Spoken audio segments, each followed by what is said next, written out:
Okay, well, I would like to first start off by thanking you for attending. My name is Maria Phelps, no relation to the swimmer. I'm a psychologist in the division. I'd like to also take this opportunity to thank Matt, Jill, Petula, who are my emotional and technological support, as well as Al. I'd like to also take an opportunity to thank Christy Wake, who is a coordinator extraordinaire and has been really kind of spearheaded the Staying Well initiative. And it is one of the many mental health promotion initiatives in this division. I will be presenting on ways to build resiliency in kids for parents, providing you with the information to help your kids. An underlying theme throughout this is one of the ways you can help your kids is also making sure you take care of yourself. And many of these strategies you yourself can deploy.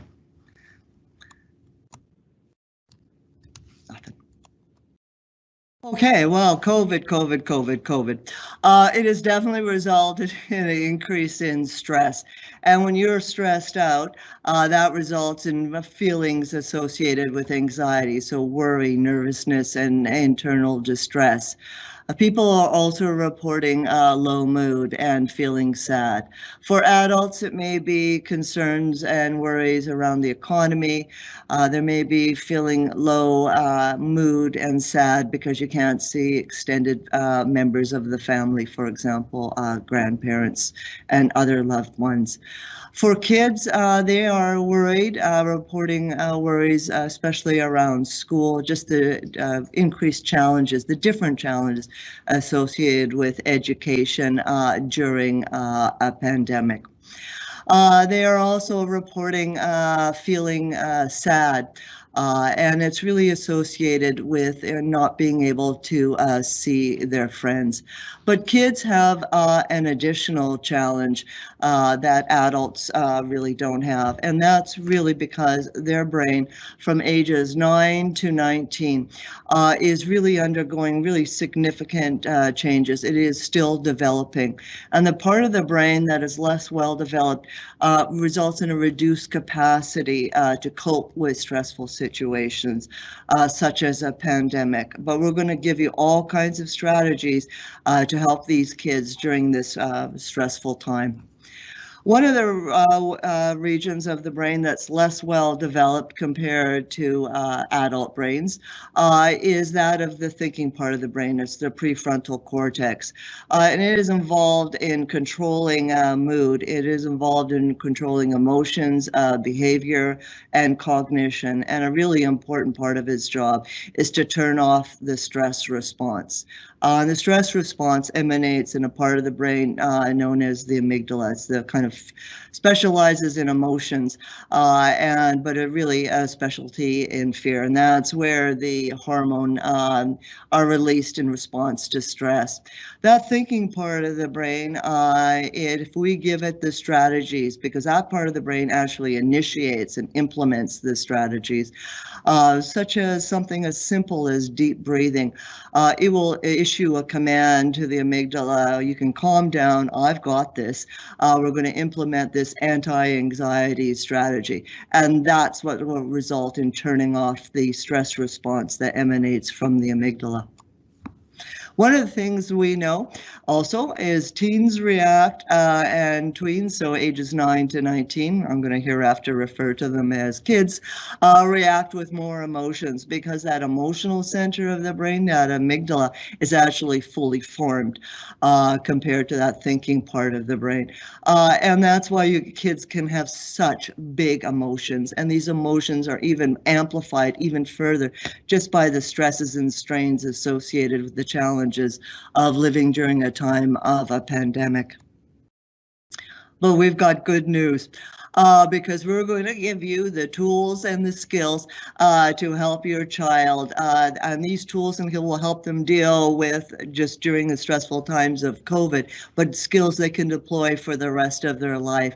So a lot of these tools, these skills can be conceptualized a bit like a vaccine that will be attacking the stress and promoting positive mental health. And so it really is a vaccine that supports the development of positive mental health. There's even more good news because we can give you strategies to tap into, to hack into naturally occurring hormones and neurotransmitters, such as dopamine. Just even the act of completing a task, such as doing your laundry or maybe completing a book report, if you're a student, results in a release of dopamine. And so that's one of the many benefits. It is rewarding. Serotonin is involved in elevating mood, for example. Just sitting out in the sun, how easy peasy is that particular strategy, will result in an increase in serotonin. Oxytocin, the love hormone, giving a compliment results in an increase in oxytocin, not only in the recipient of a compliment, but also those who levy a compliment. Endorphin, which is a naturally occurring painkiller, eating chocolate will result in an increase in that particular hormone. So again, these can be conceptualized as vaccines, and really they're stress busters, reducing the sense of stress these kids are undergoing. In part, we're going to give you the strategies that kids can use. When you have a strategy, when you have an action plan, even when you're stressed, it gives you a sense of control, and that will actually reduce the stress. So we're going to talk about ways to kind of enhance that ability for kids to deploy these strategies. Well, so what is resilience? Really, it is skills that help you recover from negative events or feelings, such as, not being able to see your friends, being worried that you're falling behind in some of those academic tasks that are required, coping with the challenges and adversity that only a pandemic can engender, and looking after yourself when things aren't going well, because even, you can have a bad day even pre-COVID, and we're going to talk about skills and tools and strategies that can help kids and frankly help us as well. So the thing about resilience, they kind of bounce back and thrive, whether you're dealing with either teeny tiny little stressors or really big ones like a pandemic, is that resiliency is not one skill, it is a combination, a constellation of skills. And the really miraculous thing about resiliency is that these skills, these tools can be acquired and learned. So we can teach kids to be more resilient, and they can be developed in anyone. Resilience has often been likened to ordinary magic because it's just so easy peasy to build up the skills that lay the foundation for being able to bounce back and thrive, whether it's a small stressor like your car breaking down or a big one like a pandemic. One of the things we know that being resilient doesn't mean you're not going to experience difficulty or distress. Your car will break down maybe on the way to your big job interview. You may lose a loved one. You may lose a job. But what resiliency is the tools to help you cope with or tolerate the stress, whether it's just the everyday life stressors like a due date or the big life stressors like losing a loved one. We know the evidence is quite clear. There's a lot of research in peer-reviewed journals, is that when you target resiliency, the components, the attributes of resiliency, that actually results in improvement in mental health. So it promotes positive mental health. So we're talking about a vaccine that even during this pandemic, we can make sure that kids with that developing brain develop the skills they need to have positive mental health. So we can take that brain and put it directed towards a more positive direction just by promoting positive mental health activities, such as those that comprise resilience. So assets, you have to slow down when I say that. Well, assets, well, definitely those are skills. You know, when I mention assets, people always think of stock portfolios and property, but assets can be skills too. And they're assets in the sense that they bring value to the owner. You want to possess them. And we're going to look at 5 types of resiliency assets and ways we can enhance those skills or lay the foundation for the skills, or in some sense upload those skills to the developing brain. And you can see the kids putting those resiliency assets in those resiliency piggy banks. Well, the first one we're going to begin with is adaptability. And really, you know, it is the ability to go with the flow, to be flexible. So it's ability to adjust your emotions, thoughts, and behavior to changing situations and conditions. You may have thought, well, I'm going to implement plan A. Life throws you a curveball, and you have to go through a series of plans before you're able to implement plan E. But it also gives you the skills you need to cope with challenges, to face new experiences. And sometimes when you face a new challenge, sometimes you fall down, but you're able to pick yourself up, dust yourself up, and keep on going. So one of the first ways we can help kid accrue an adaptability asset is to identify sources of stress and take actions to reduce the impact of the stressful feelings.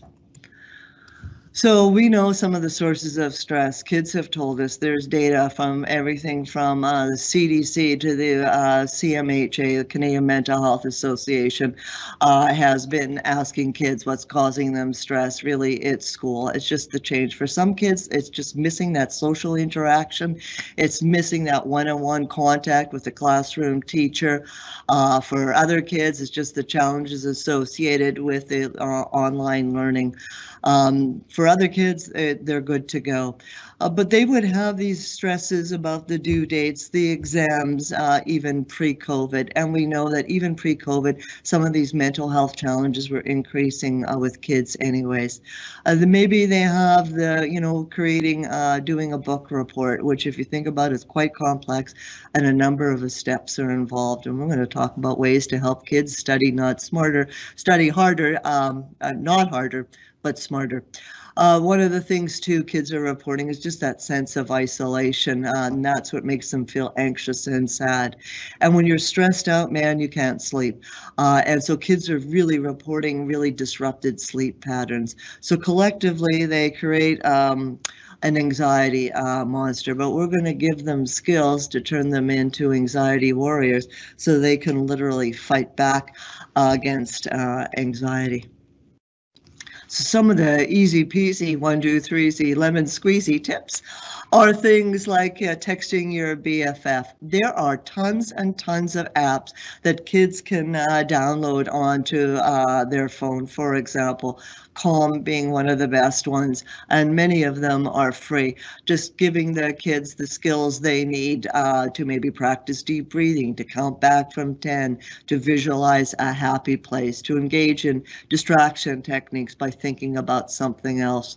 One of the really effective anxiety tip is to write out your emotions. That's often referred to as a brain dump. So what you do is you write out all your negative feelings onto a piece of paper, you roll it up into a ball, and then you throw it into the garbage. And that's cathartic on 2 levels. You're getting those emotions out, and you're getting rid of the emotions as well. So here's just 50 coping skills that are easy peasy to implement. There's a lot of benefits of art therapy, something as simple as coloring to things. We're going to talk about benefits of exercise, yoga, learning a new craft such as cooking or baking, or just even putting together a puzzle. These are all kinds of ways to cope with just everyday life stressors, but for kids, those big stressors, COVID, and dealing with those big emotions as well. Sometimes it's about giving kids just study tips. And if you go on to even something as simple as Google and do a search for study tip worksheets, there'll be a whole bunch at your feet. But again, we'll talk about reaching out to the support line too, because we can also provide you with resources as well as your schools as well. So one of the things we know, if you have a good breakfast, man, you can think more clearly. You can just see the increase in the oxygen level. Your brain's just going to work just a little bit better than it would if you skip breakfast. Doing breathing exercises too as well. Sometimes, kids need, for a multi-step task, like writing a book report, they really need a checklist, a series of steps. So I always like to stop, think, plan, do, because it's just 4 little steps accompanied by a visual. So stop watching TV. And what do I need to complete this book report?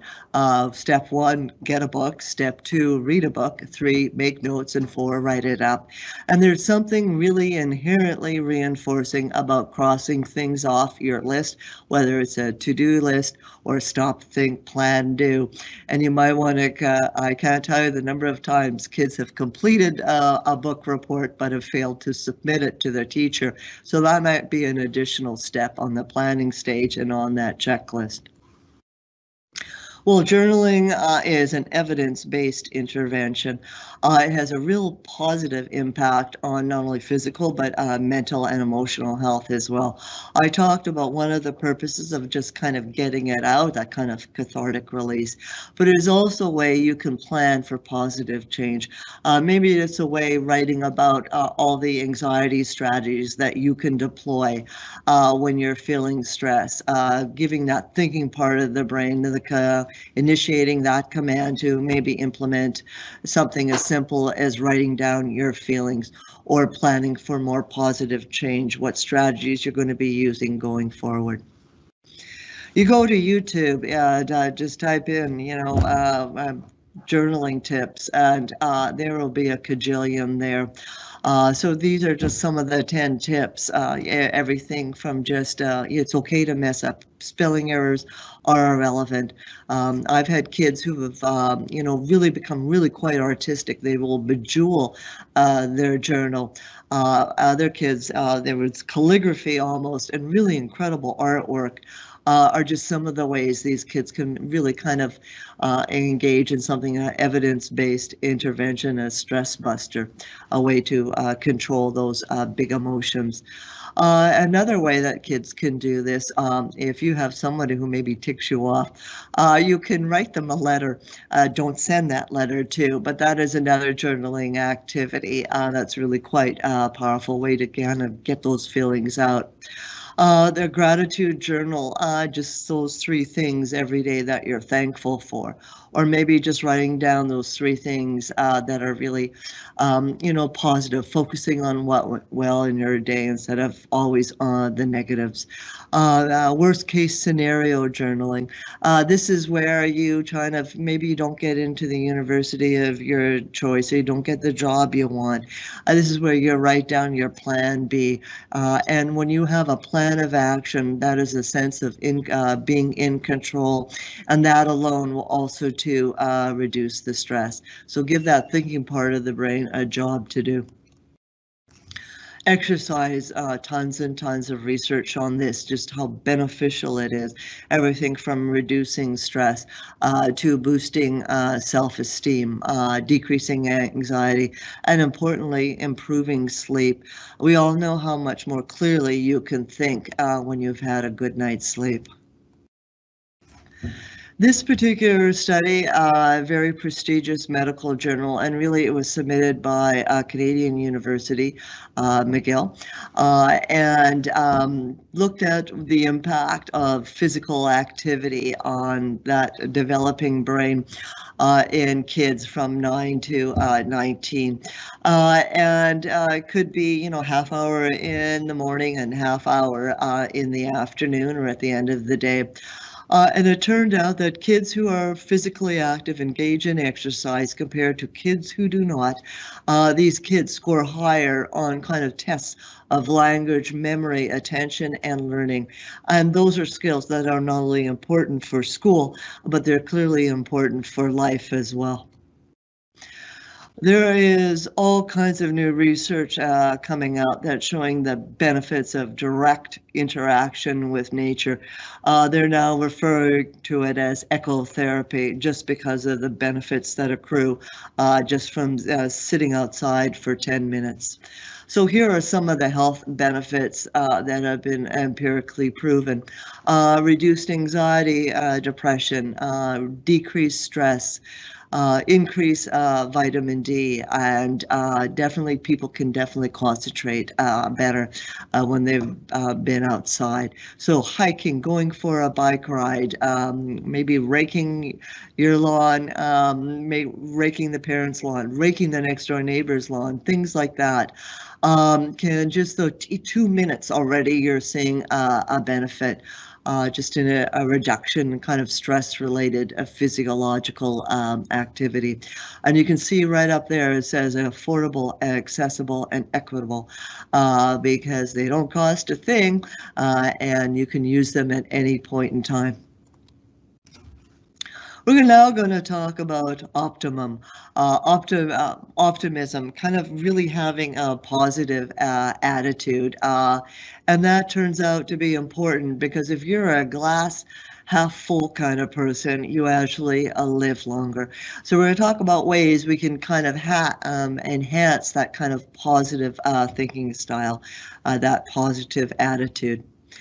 And attitude is just a way you think or feel about something or anything.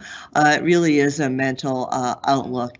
And here too, we can actually give the kids the skills they need just to think more positively, to have a more optimistic mindset going forward and turning them in from moving from glass half empty kind of people to glass half full kind of people. Because what we think drives our emotions, your attitude will drive your emotions. So if you think negatively, if you have a negative attitude, that's going to result in negative emotions, which in turn will result in negative behavior. So if you think you can't write that book report, for example, that might result in an increase of negative emotions, so an increase in kind of anxiety, that internal distress. You know what it feels like when you stop on the brakes quickly, just avoiding the car ahead of you. Those aren't pleasant kind of bodily symptoms, but that may result in a negative behavior called procrastination. So you fall further and further behind. So if you adopt a more positive attitude, a kind of an active kind of thinking style, saying, I can do this, I can ask for help. That's going to reduce your anxiety. Maybe you'll get a checklist and get started on that book report, breaking it down into manageable steps and attaining that goal.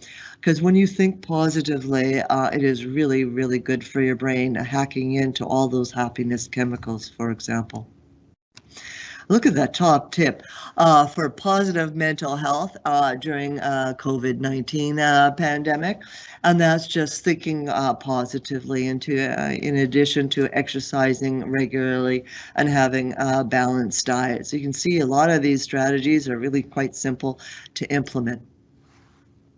So when I talk about ways, it can be something as simple as writing I can't do it and then cutting off the T and focusing on ways you can do it. One of the things, there's a lot of research on the fixed versus growth mindset. So fixed is kind of a negative mindset. The growth is kind of a positive mindset. So just something as simple as changing your word, changing your attitude can really change going from a negative mindset to a more positive mindset.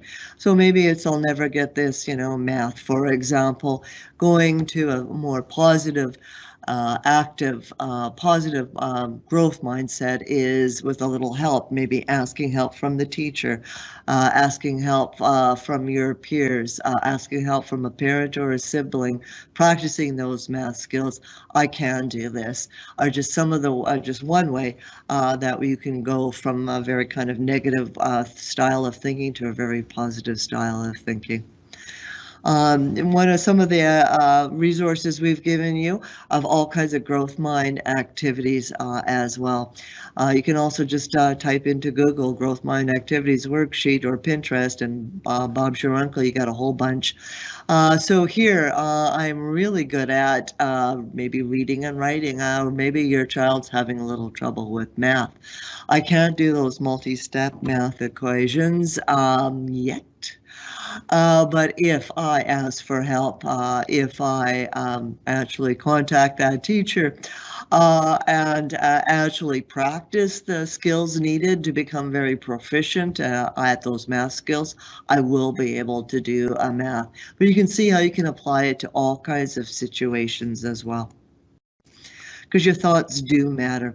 When you're feeling something like this is too much, I'm having trouble dealing with COVID, maybe it's time to try what do I need, and maybe it's something simple as texting your BFF, going for a walk outside, doing a mindfulness activity, or just kind of changing your mindset and focusing on what's right in your day. And this is a big one. You know, I was working with a teacher. She had an epically bad day, and maybe thinking about leaving the profession, and she was an awesome teacher. It would have been a crime. And so, you know, we kind of talked about focusing on what went right in her day. You know, one of the things that went right in her day, she taught a bunch of kids to read, not a small little accomplishment. And by focusing not on what wrong in your day, but focusing on what right in your day, that way you'll be encouraged to try again, and you're going to walk back into that classroom, walk back into that exam room, get online and do whatever you need to do to try again. So dealing with those negative thoughts, recognizing them, and then reframing and start to focus not on the negative but on the positive is just one way that you can access those happiness chemicals going forward. Turns out you can literally rewire your brain to be happy. It's just simply recalling 3 things you're grateful for every day, or recognizing, even writing down in that journal 3 things that went well in your day. Every day for 21 days. Practice is pivotal. If you want that thinking part of the brain to deploy that strategy in real time and do it quickly, you want it to be kind of a practiced automatic task. If you just think about the times when you're just learning to drive to the way you drive now, I mean, I'm on automatic pilot, and that's what you'll want to attain with that thinking part of the brain for your child. So they'll just implement it. They'll know what to do, and they'll implement it quickly rather than just kind of ruminating and getting into that negative anxiety cycle. Giving kids a sense of purpose is another key way to kind of accrue resiliency assets. You know, you ask kids what is the top 5 sources of purpose, and that's making a difference on helping others. And we're going to talk about the benefits too of something as simple as volunteering to help your next door neighbor or helping your peers. So one of the things that we know, if you give kids a sense of purpose, you want to make sure it's attainable, give them a kind of a sense of achievement and a sense of success. One of the things that success does, it engenders more success. So things as simple as learning to bake. I've had kids who've now have gone from baking with the family to independent baking to that has morphed into cooking for loved ones. I've got a kid who's writing a graphic novel and getting help from his peers in the writing, maybe, you know, with information on plot line. Peer tutoring. There is an evidence-based intervention to improve academic functioning. A lot of research on that. Taking that kind of skill set and putting it online so that kids can access the support from their peers, from everything from how to write a book report to how to do math skills. I read an article where a group of teenagers have turned into entrepreneurs and actually monetize their online peer tutoring platform.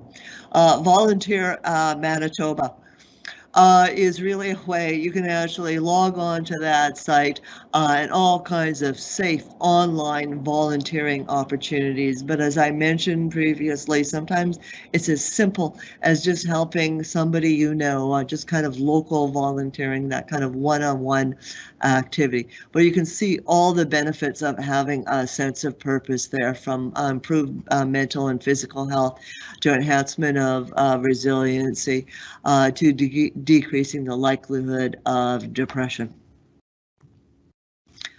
Well, you know, literature related to resiliency is often referred to as bibliotherapy, book therapy. There's all kinds of true stories and amazing works of fiction that have really illustrate the ways that even when you're faced with all kinds of challenges, you can still look up and see the stars and cope with these challenges going forward. So we're going to have this particular activity. We're just going to take a couple of minutes. We're going to actually put the responses in the Q&A section. That if you could, and we'll just review a couple of them. This is a gratitude activity, and you're going to see just how simple it is. Name a food I'm thankful for. A bacon. Name a place I'm thankful for. I'm going to say my backyard, and definitely it'll be in July. So if you just take a minute and just maybe submit something you're thankful for in the Q&A.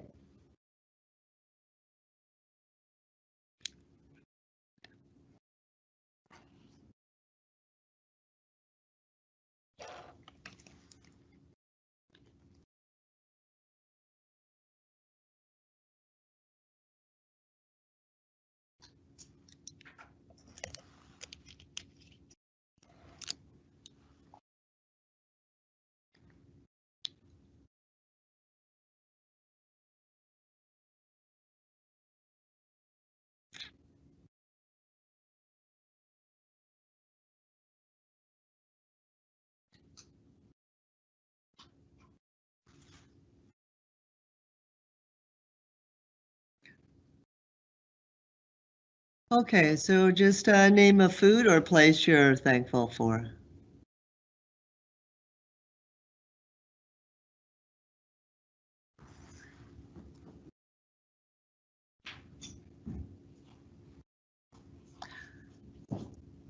Cabin, yes, I agree with that one. Dog.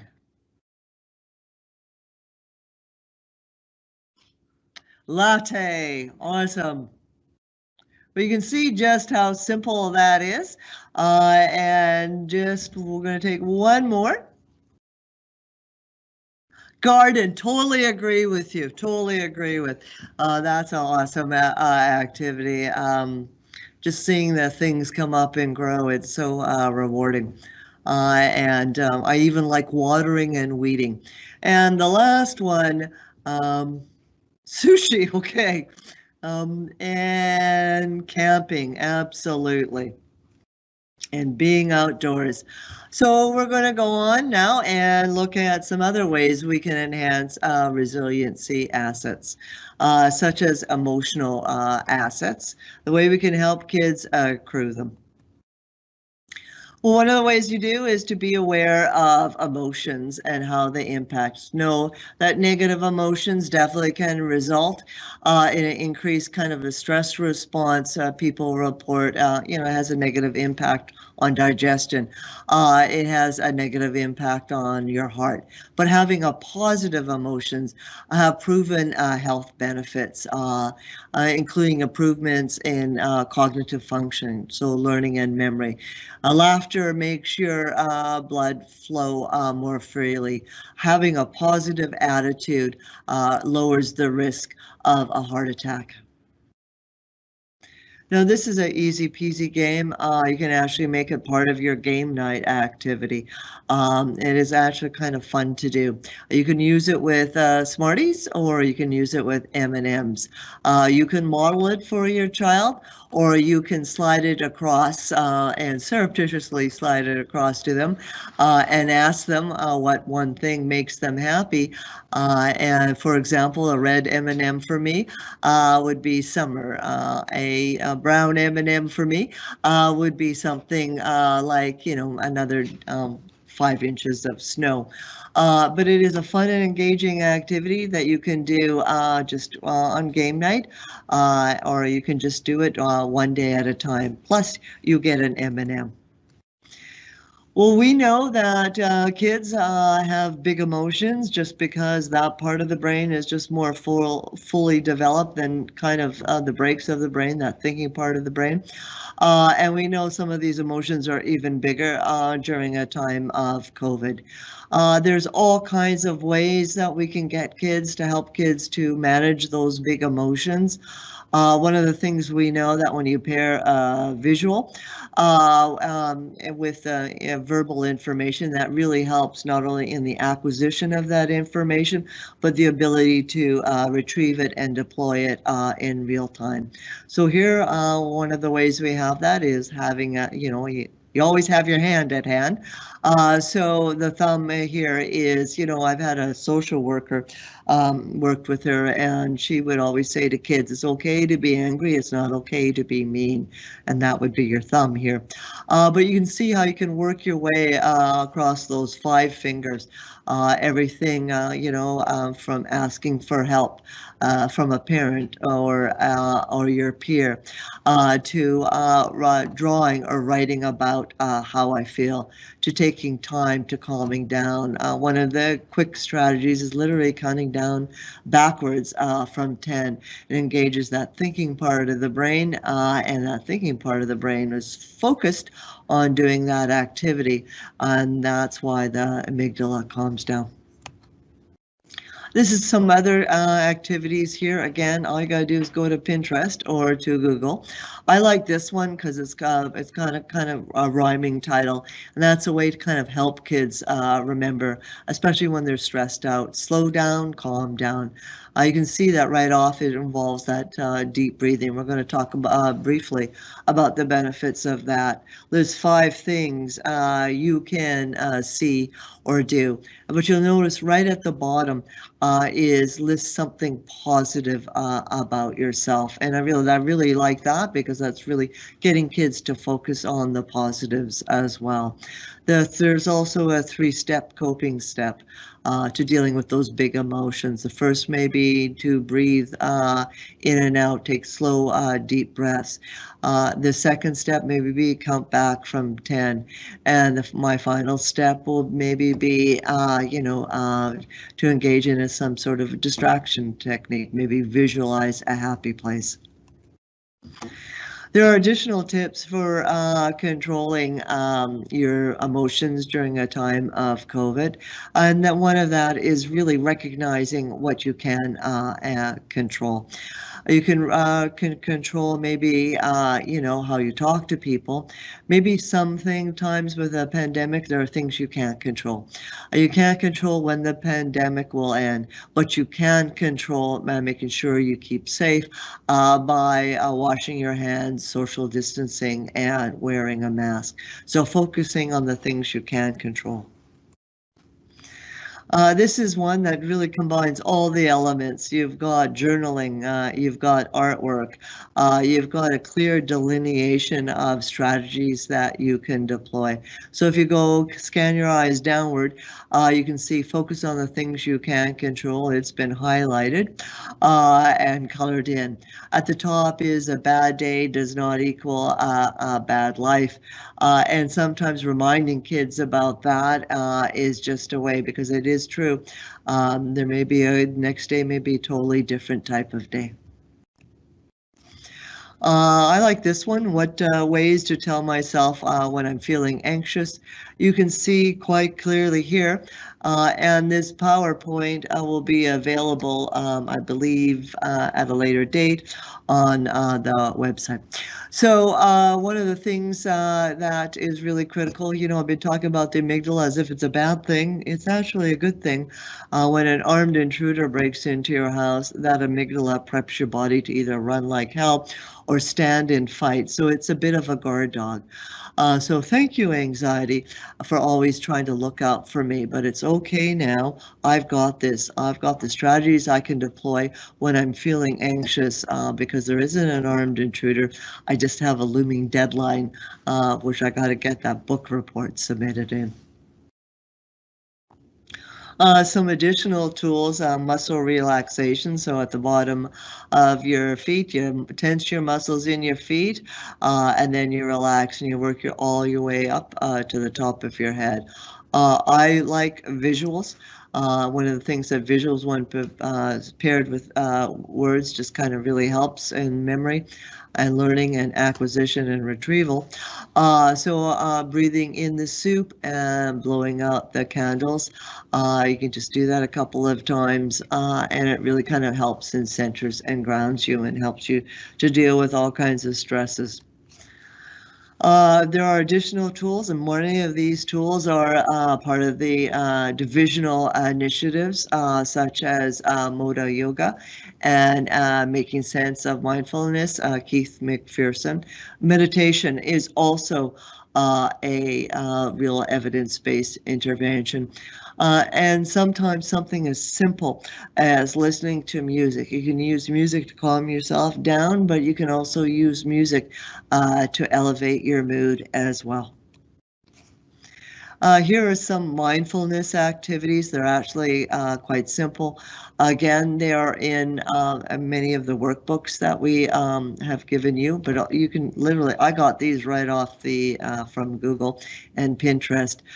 You can see that just really, it's just a way of noticing the details in life, kind of grounding and centering you, getting your brain to focus on something else. It could be something as simple as seeing the sunlight stream through the window, pausing to think about what went right in your day, paying attention to your body, knowing that I'm going to literally focus on my breathing, for example. Again, there are a lot of these little worksheets, tips, and it could be something as just putting it, turning it into a fridge magnet and putting it on the fridge so every time you or your child walks by, they can quickly implement this really kind of simple little strategy. I want to talk a little bit about validation, and that's really kind of normalizing these feelings that kids are feeling. It's normal to feel worried during a pandemic, but you also want to really kind of acknowledge the fact that they are doing all these kind of challenging skills, their coping skills, they're facing it. So it seems very normal to be worried during a pandemic. And I'm really proud of the way you're dealing with the challenges. You know, we often will jump all over our loved ones when they do something right. We also need to be mindful and aware and say it out loud when they do something as brave as dealing with a pandemic. Problem-solving assets are something, ways that we can help kids accrue this critical area, because these is a real cognitively based skill, real active skill that helps them deal with all kinds of problems, from big to small, from dealing with conflict with your parent to planning how to improve your grades going forward. And one of the really kind of simple strategies is to really model out loud to your child, having open conversations about stressors. Well, you have to tweak it if it's a 9-year-old versus a 19-year-old, yes. But by being open about the stressors, but also to how you are managing the stressors. Because if you don't, the kids tend to fall into a perfection trap. They see you not really talking about it. They think, well, maybe I'll just be really good. I can deal with this, and they hold things in, just trying to cope with the stresses and strains of a pandemic. In education world, we call this modeling literally thinking out loud. So you want to talk about how you manage the stressor and as well as evaluated the outcome. So here is my coworker said, makes me really mad, said something to me that makes me really mad. I'm going to wait and calm down before I speak to that individual. And the outcome was, I'm glad I didn't say anything, because sometimes waiting is a good strategy. It turned out to be a misunderstanding because people are stressed. Some of the best people I work with, working with somebody who said, I'm just not at the top of my game today, and that's okay. But saying something, you can see how clearly you can change a coworker to a BFF, because kids are having spats with their friends, definitely, and definitely with social media. They'll say things to other kids on social media that they wouldn't say face to face. There's all kinds of problem-solving mnemonics, all kinds of problem-solving worksheets. Here's the easy peasy one. Identify the problem. Well, I'm having a fight with my mom. Brainstorm some solutions. Maybe I just need to calm down and go into the room. Or another solution may be to yell back. Evaluated. Well, I'm not going to yell back because that's not a good solution, but maybe it is time to just take a break and come back. And it really is a more proactive strategy, but you can see how you can apply it to a multiplicity of situations. The SOTA methods is one that I really prefer. You got an acronym, so that's going to help with the old memorization and deployment, but also too, you compare it with the visual. And you can do it from small to big problems. So here, a child is having a fight with their mom. Well, I could yell at her. That's a possible. I could curse. I could slam door. And those are all possible options. But you can see quite clearly that the disadvantages of that are going to outweigh the advantages. Whereas go to the room, calm down, and talk to mom. There are far more advantages to that than disadvantages, and that's the solution going forward. I love this one because it really gets kids to focus on the positive skills. Here they're going to list their favorite skills. They're going to list the people who care about them. And once they get going, sometimes that can fill up quite clearly. Again, everything from parents to teachers to BFFs.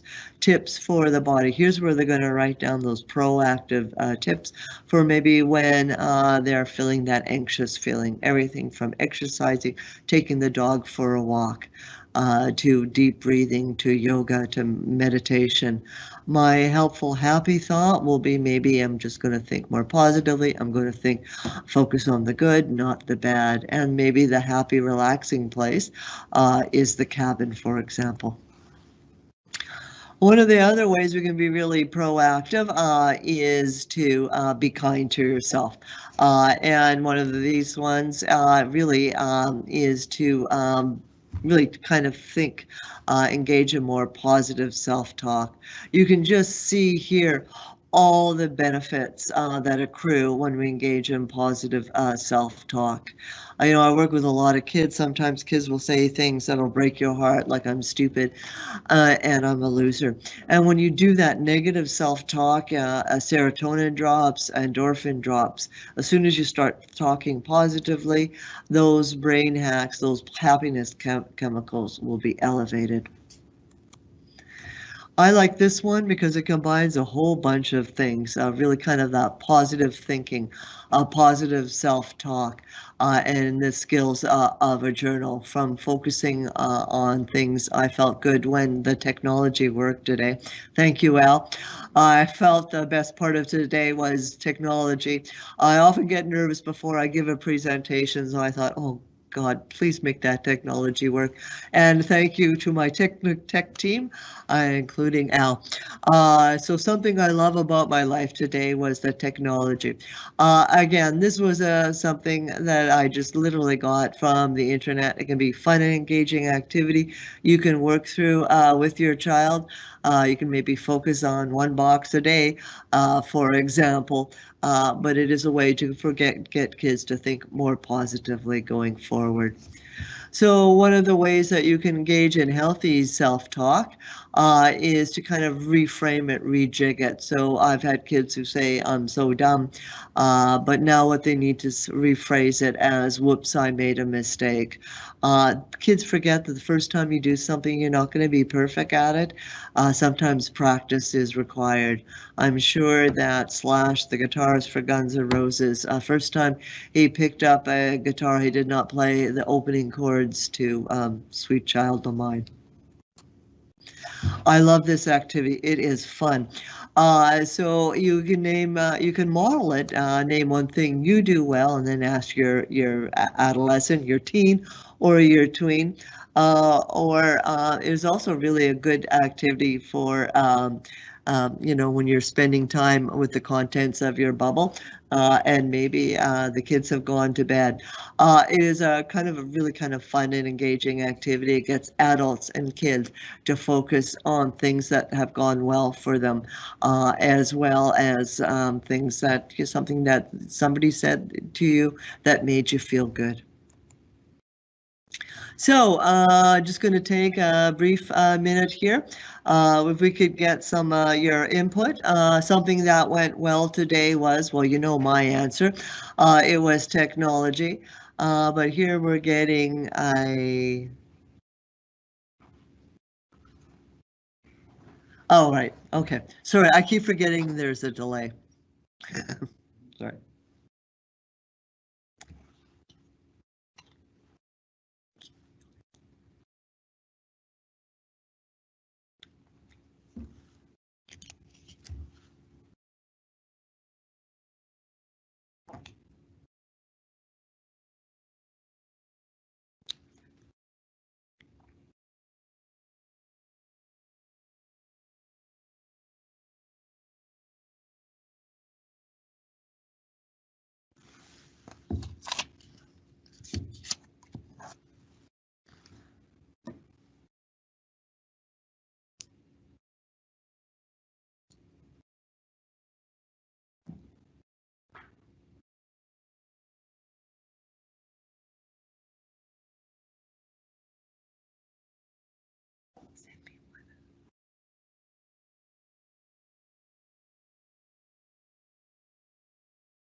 Tips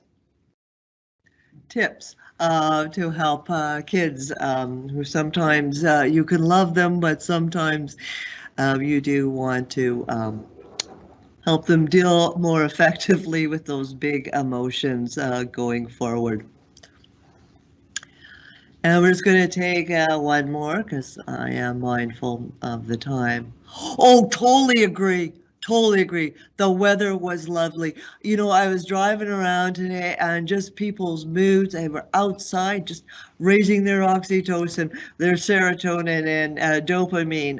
Yeah, it totally, what a difference a sunny day in Winnipeg can make, set against the back. Oh, your daughter made supper. Good one, good one. Yes, those are kind of things that went well today. So appreciating and acknowledging all those. Barbecue, totally, barbecue dinner. Okay, thank you. We're going to move on. But yeah, yum. I can hardly wait till I get the guy I live with to get out there and start barbecuing it. It's one of the things he does well. We're going to talk about ways to enhance relationship assets. And this is some of the easiest peasy that will not only benefit you, but the recipient of your act of kindness. It can be really, we're talking about being other-centered. And that's just a big, book term for being generous and kind to others. It'll be like just maybe volunteering your child or your teen or yourself, volunteering to shovel your next door neighbor who's maybe elderly and maybe they can't get out to see their grandchildren who live in Vancouver.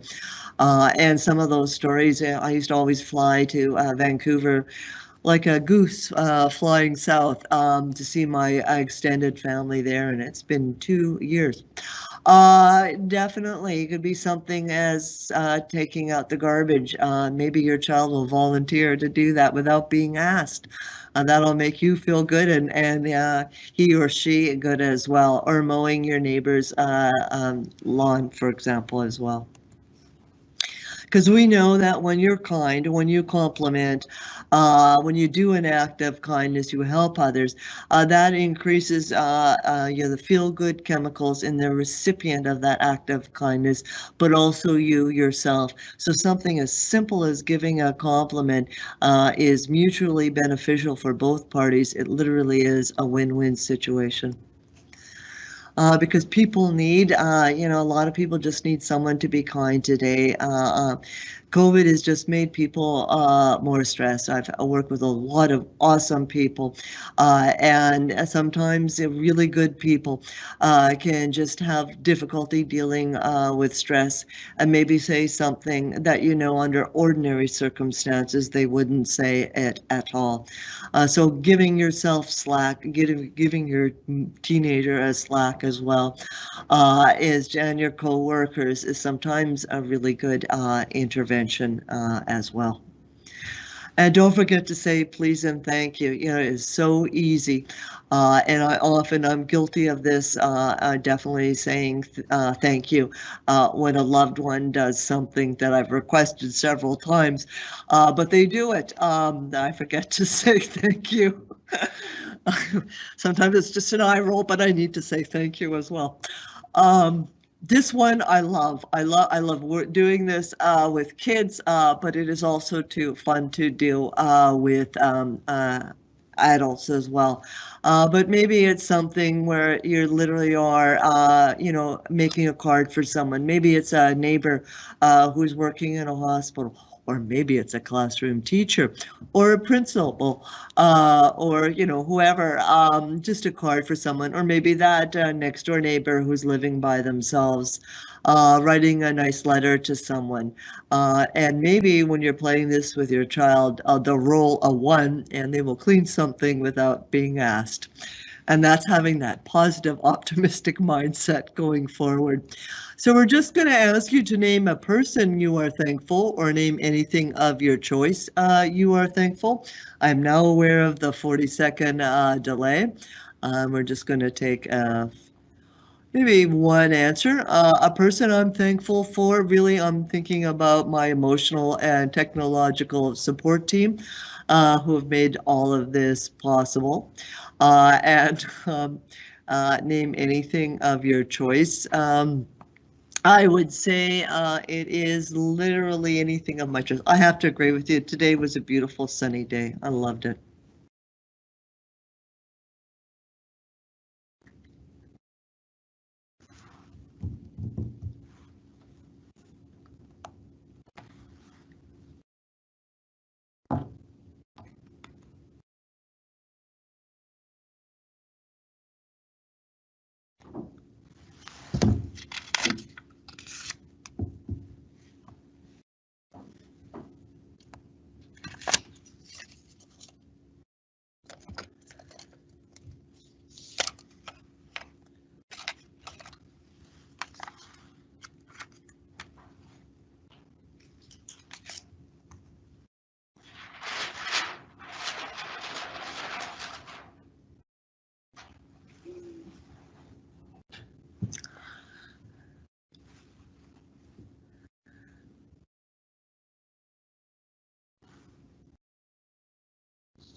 Oh, these are all good. Family, yes, of course. I should have thought, I love my sister. She drives me crazy, but she's a person I am thankful for. I love her with the white hot intensity of 1,000 suns. Kids, yes, of course, and dogs. We know that when a dog looks at you, oxytocin is increased in them. And when you look at your dog, oxytocin is increased in you as well. Oh, phone call from loved ones. Yeah, it really does make a difference when you have that contact with people. We are going to now go on to the next part of the presentation. I just want to reiterate, practice, practice, practice. It's like learning to read, learning to swim, learning to drive. Practice just makes you able to deploy that skill more automatically, more quickly. So practicing these skills, let that thinking part of the brain deploy those strategies, and sometimes that amygdala, that guard dog, has to be put on a leash. I just want to mention the Anxiety Canada, all kinds of resources here, as well as Staying Well. The email and the phone number is listed there. If you need any information and resources going forward, please reach out to us. It may not be same-day service, but we will get back to you in a very timely manner as well. There literally is an app for that. I mentioned Calm, but there's a whole slew of them now available. Everything from mindfulness activities to deep breathing to kind of really kind of cognitive-based CBT therapy-based ones. That's evidence-based intervention to dealing with anxiety and really kind of enhances resiliency, are just some of the ones that are listed here. Here are some of the resources we provided, we recommended and provided. And again, there's all kinds of fun and engaging activities to, help kids. Sometimes, for older teenagers, sometimes they'll go onto that Anxiety BC website by themselves, or they'll do this workbook on their own. But you can also do it collectively as a family on game night. I would like to mention too, vaccines often need a booster shot. And so in December and in April, we're providing more information on resiliency and all kinds of strategies going forward. In April, we'll be presenting information on resiliency in a post-COVID world. We know that long after a natural disaster, an adverse event, long after the flood has gone, the tornado is gone, or the COVID has receded into the past, sometimes those mental health challenges persist. I would also like to take this opportunity, because I was remiss the last time I had a public forum, to thank Superintendent Mike Wake, who has given us really, it is his vision, his guidance and support that has made all these Staying Well mental health initiatives come to fruition.